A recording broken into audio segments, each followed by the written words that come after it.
Never actually done it before. So let's see. What hot topic should I discuss? Making cup of coffee. Making coffee is very important. See, there's my cup of coffee, and I just make Nescafe. I live in China, and just come to the end of another school year, and I'm on holiday. So what a year it's been. I mean, it's not, I think if you live in the West, you sort of see December as the end of the year. Whereas if you live although in a Northern Hemisphere country, if you're a teacher, the year has just ended.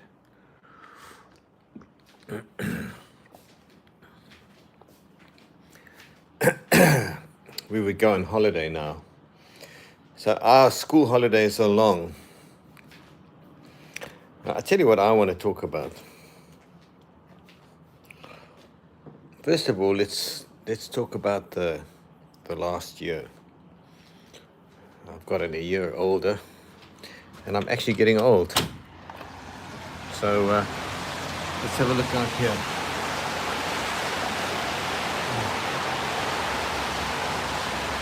It's been raining here in Hangzhou for 2 weeks solid.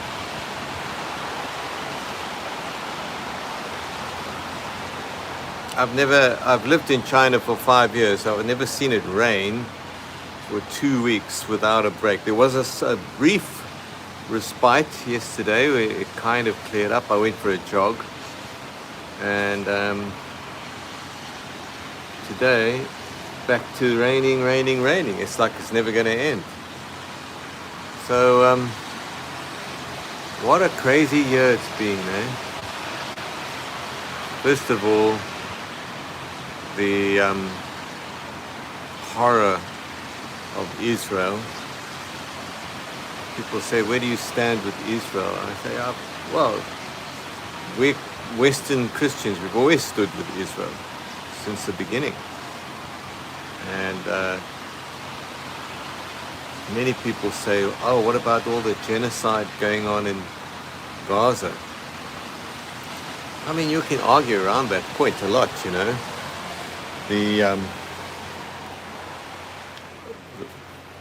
I think Candace Owen brought up a point about the continual murder of Christians at the hands of Muslims throughout the world, particularly in Africa, where to be a Christian is very dangerous. And the Yazidi Arabs who I posted a video of some, I don't know if I'm saying it right, Yazidi girls who were rescued from ISIS and were seen taking off their hijabs. And you know, you sort of think the cruelty of these Islamic groups and their entitled behavior in murdering people who are not Muslims and raping women. This just seems to be ignored by the West. Christians are hated. I heard somebody say, how dare Christians try to force their religion down onto people? And I responded, what do you mean? Where do you see Christians forcing their religion onto people? You know, I don't see it anywhere. And he could be referring to people preaching the gospel on street corners. I mean, if you don't like what the guy's saying, just walk on the other side of the road and pass him by. It seems like it really triggers people.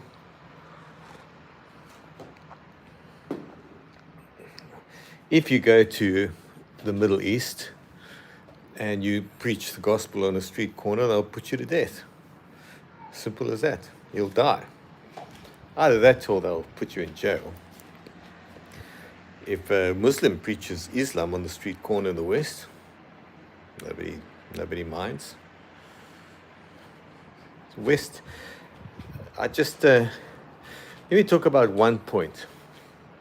I'm just testing this, so I'm thinking of a topic. I'll talk about one topic. In Texas, there was some sort of celebration and joy because they were saying, let's have the 10 Commandments painted on the wall of every school in the West. That was now a new law in Texas. And, you sort of imagine Texas to be the kind of part of the Bible Belt of southern United States.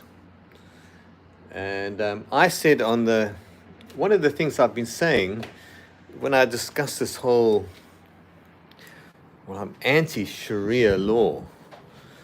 I don't agree with Islam. To me, it's patently absurd.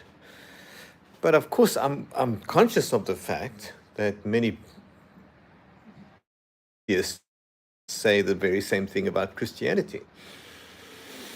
So on that basis, we understand we need to accept people's belief. Islam is a very, very entrenched faith in the Middle East, coming to European cities in droves, it would appear.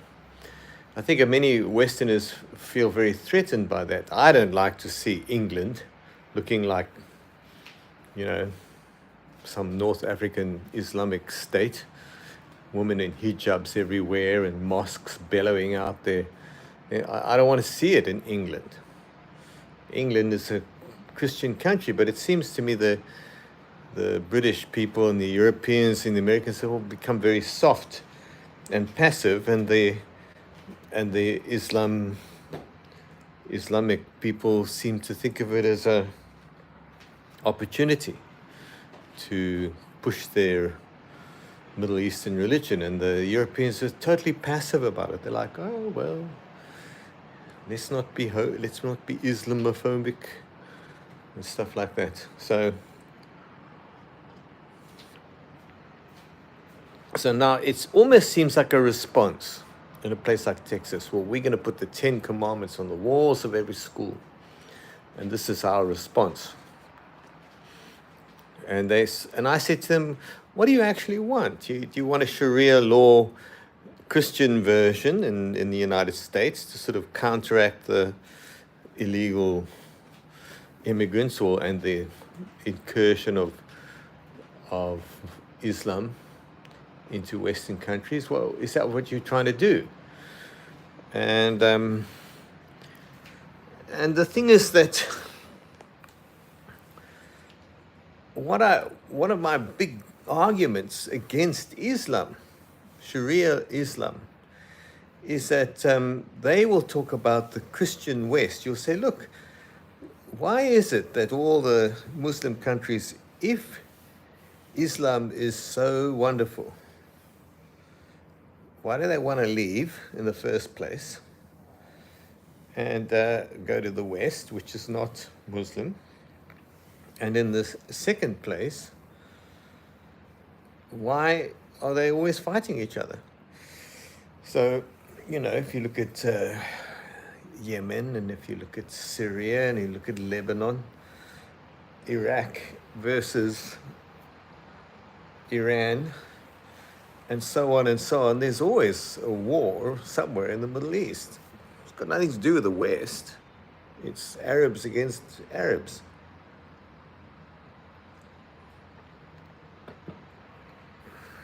So that's the first question, but they all want to come to the West to teach us to become like the Middle East. What's attractive to the West? Now, there are a lot of Westerners who've become Muslims, and that's their free choice. You You go to United States and people believe in all sorts of things. And that each individual person makes some decision for themselves, which is really my point. You need a legal system in which all people agree upon. My property is mine, don't steal it. We need to pool our money so we can build roads and have electricity and dams and things like that. Certain things that we as a collective pay for, and we need a police force and we need an army to protect ourselves. All right, those are the things that the government does, not legislate what you believe. There's a limit to that. So now the Constitution of the America protects individual right to believe what you want. So if you want to be a Muslim in the United States, go for it. Knock yourself out. If you want to be a Christian in the United States, that's entirely up to you. If you want to be an atheist, entirely up to you. So, anti-Christian, what would you call them? Anti-Christian preachers, like Richard Dawkins. They have meetings specifically to express their disgust and their disdain for the notion of Christianity. And they say the same thing about Islam, but Islam is not really the problem for them. The problem for them is Christianity.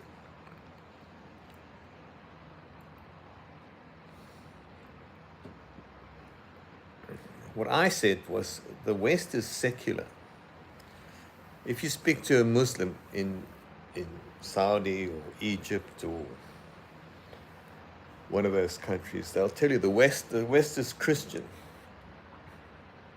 It's not Christian. We all know that. It's never been Christian. There have been times when Christianity has been in the ascent. And of course, when you talk about the control of Europe by the Roman Catholic Church for how long was it, where the Roman Catholic Church basically ruled Europe. You could say, I think probably from the time of the crowning of Charlemagne. When was that? 700, 800 AD? Right up until maybe French Revolution. That's a long time. How long is that? From 800 AD to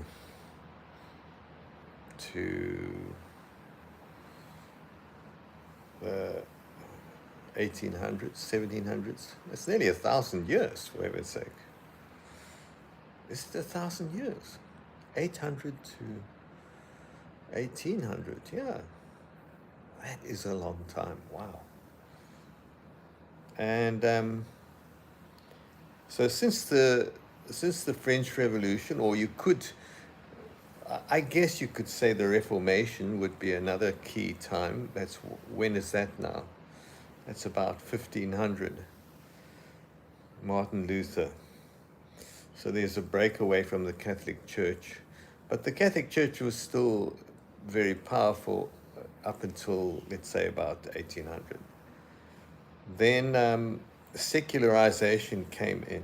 Basically, secularization came firstly in the form of deism. Most of the Enlightenment was spearheaded by philosophers. It seemed to have had an epicenter in France. And the philosophers of the Enlightenment were deists, not atheists. Basically, they believed in a creator, but he's not interested in us. He's the absent, what do they call it? The absent watchmaker or something. And then, of course, in the 19th century, we had the rise of atheism, which was kind of made acceptable through the work of Darwin, and then philosophers like Nietzsche. those are probably the two most prominent names in atheism.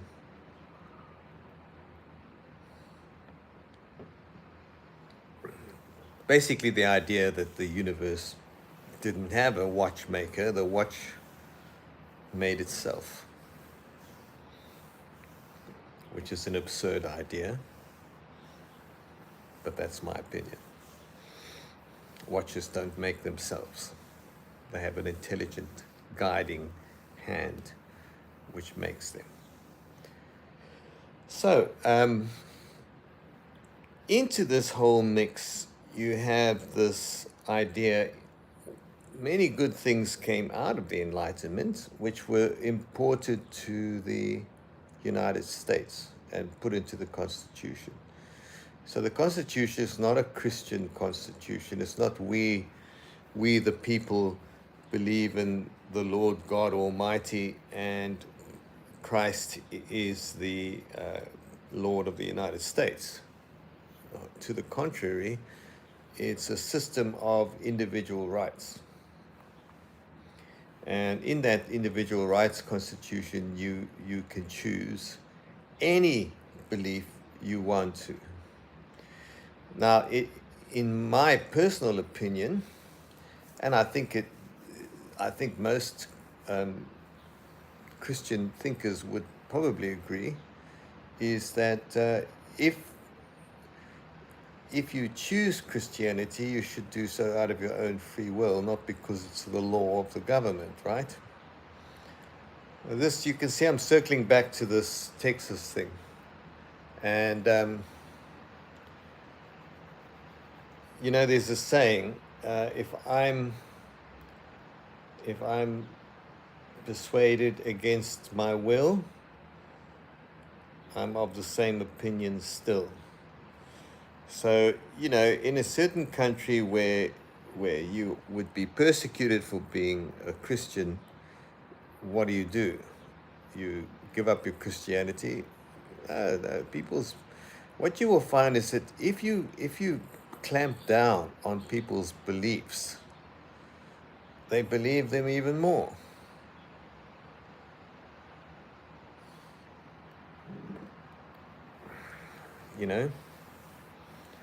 The little boy that says that his dad or his teacher tells him to sit down. You better sit down or else. And the little boy sits down and he says, I'm sitting down, but in my heart, I'm standing up. That's what I'm talking about. So that's why basically I said to this post about the Texas thing, I said, you cannot legislate Christianity. That is not Christian. That's not Christianity. That's Sharia. That's forcing, imposing. Islam will actually come into a country and they will force people to become Muslims, or they will kill them. So now I'm a Christian living in some country. The Muslims take over. They come up to me, they point a gun at my head or a knife to cut my head off or whatever it is they do.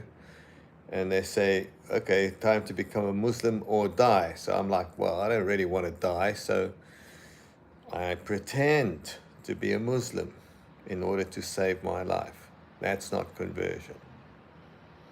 The reasoning behind that is, you get it, is that, well, yes, they know that. But if they force me to follow the rituals and the customs and the dress at the expense of being persecuted or murdered, eventually the culture becomes natural. So everywhere in that place you'll see Islamic ideas. Some people will say to you, but Islam actually existed side by side with Jews and Christians. They did it in Spain, they did it in Sicily. And actually, that is the best solution for this sort of domination of Sharia and all that stuff. And it was possible because we saw that. But what you've got to remember, in Sicily and in Spain, even though they dominated Spain for a while, they were pushed back till eventually Spain was almost kind of like 50-50 in Sicily as well. And certain places, I'm not sure if there were any other places, those are two examples I would know about, where they lived for a long time side by side. And the simple reason for that is they're not in the majority. It's obvious. As soon as they become the majority, then they force everybody to follow. And of course, then the bleeding hearts all start bleating. But that's what the Christians did. And we say, yeah, of course, the Catholics did that in Europe. And probably the Protestants did it in other places as well.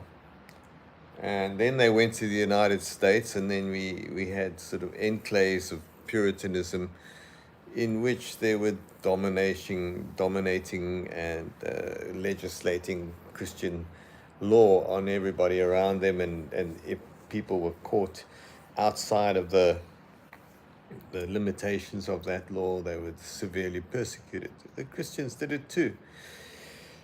And so what we are saying is now, when we look back at that as Christians, we say, well, obviously it was wrong. When, if you're a Muslim, you look back and you say, no, that's right. That's what they continue to do to this very day, unapologetically. We would look back at that and say, that's not right. Those people who claim to be Christians were not right. And they got it completely confused and they were mixed up. Well, we know if we look at the scripture and we apply it to reality, it's a free choice. The gospel, there's power in the gospel. So what you're doing is you're going to people and saying, there was a man who lived in Israel, and his name was Jesus Christ, and this is his life story. This is what he said. And he then was put to death, and he rose from the dead 3 days later. And that's a historic fact. So people who don't like that story, they say, it's not a historic fact. And now you've got to go through a whole process of trying to prove it. Whereas,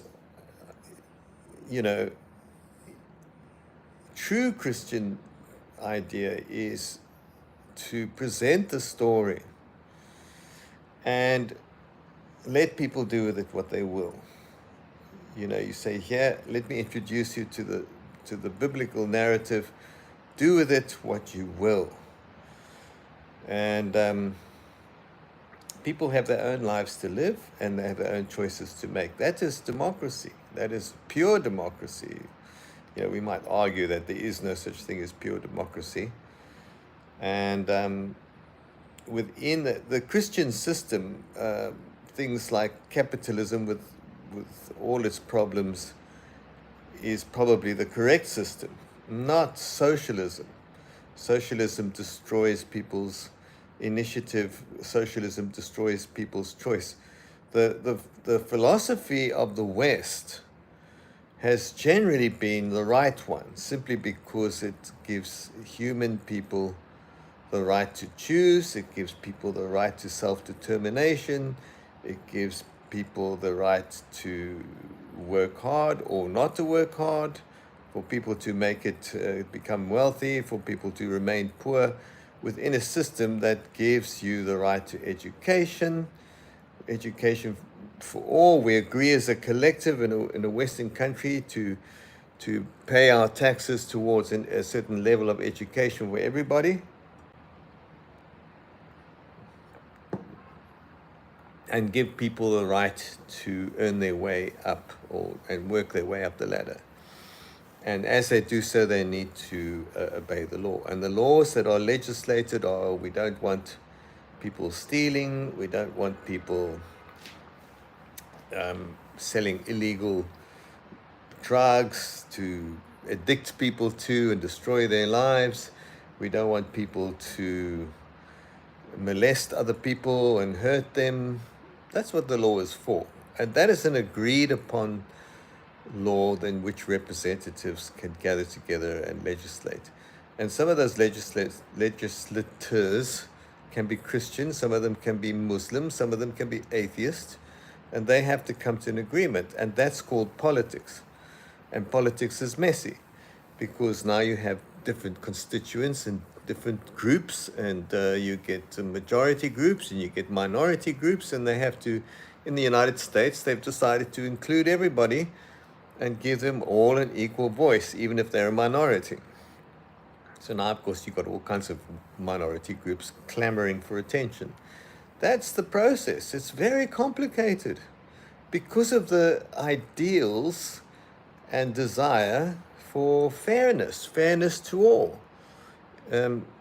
Obviously, Christians say, well, they're not taking into account human nature, which is greedy and wicked and selfish and all the rest of it. And I'm saying, well, yeah, it's true. At some point, we can talk about the concentration of power and wealth and how that is a problem in capitalism in the West. But socialism, unfortunately, wouldn't be the solution either. So we can talk a lot about that. But my whole point here in my little experiment is I thought, well, what is the key issue for me? To me, as a Christian, the key issue is the use of the Ten Commandments on the walls of schools. I say, as a Christian, you can't do that. You cannot have a westernized Christian Sharia law. That is an unbeliever. That is a godless faith, a religion. Christianity is not a religion. It's a relationship with Jesus Christ, and you simply present it to people and let them choose. We are not a Christian nation. The United States is not a Christian nation. It's a secular nation. Christianity is not political. You had Christian kings and queens in Europe for hundreds of years. That's not the Christian plan. This is not our home. We don't live on earth. We don't desire to dominate and rule the earth like the Muslims. We always know that there's going to be a minority of Christian people who actually make it. And generally the enemy holds the sway, and people choose evil rather than good. And Christians will always be persecuted because of that, because the enemy hates us. Islam is a demonic faith. They hate Christians and Jews because they're the people of God. And even though we can talk about, I think that's also an issue I need to discuss, is the attitude towards the Jews.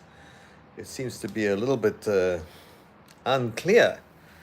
And saying that, there's many Jewish people who are completely secular, LGBT Jews who reject any notion of Zionism or Israel. And, the problem for them is, of course, is if the Muslims get hold of them, they don't care if they're woke. They'll put them to death because they're Jews. The Jews must realize that there's a spiritual war going on in the spirit realm. And in the spirit realm, there's evil demonic spirits, and there are good spirits, angels, if you like, and they're opposed. When you become a Christian, you choose the right, the only true faith, the only reality that's actually good. Islam is a counterfeit Christianity, a counterfeit religion, and it's controlled by the flesh. This is why they say when they die, they want to go and have sex with 72 virgins. I mean, what a ridiculous idea, that heaven is somehow a man's club where men get to have sex with pretty young girls forever. I mean, it's so ridiculous and absurd. But this is why these religious ideas are rooted in the mind and the desires and the longings of people on earth.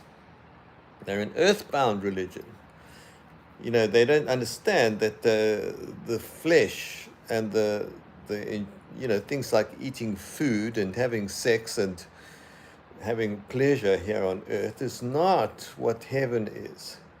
Heaven is a spiritual state that's way beyond. We can experience that state here on earth, but when we experience that state, it's not got anything to do with the pleasures of the flesh.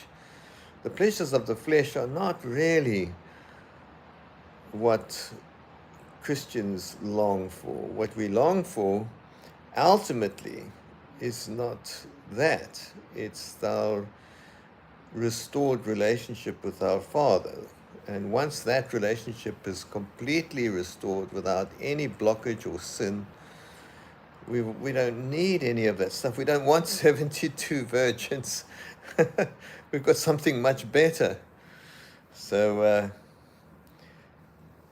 but they don't understand that, you see, because they're not connected to the spirit realm. They don't know God. They just have this religious practice, which gives them a kind of a. This is what Jesus was complaining about when he moaned at the Pharisees and the Sadducees in the ancient days. They were religious people. Religious people are all about they're all earthbound. So by depriving themselves, it gave them a sense of pride. And Jesus said that's not what it's about. You completely misunderstood the idea of being a true believer. What is the idea? The idea is that you've lost your relationship with the Father. I'm here to help you restore that. You're telling me you're so religious, you don't really need it. This is the problem. And that's Islam. They say, oh, we don't need your Christianity. We've got our religion. Rituals, practices, identity. It gives us a sense of belonging and fulfillment, but it's not fulfilling. You can just ask there's thousands of Muslims who've moved into Europe and places like that who say, I'm now an atheist. This Islamic faith is totally ridiculous. I don't want anything more to do with it. And they become Western in their thinking. So I think I'll end it at that. That was my first live broadcast. Let's see how it works out.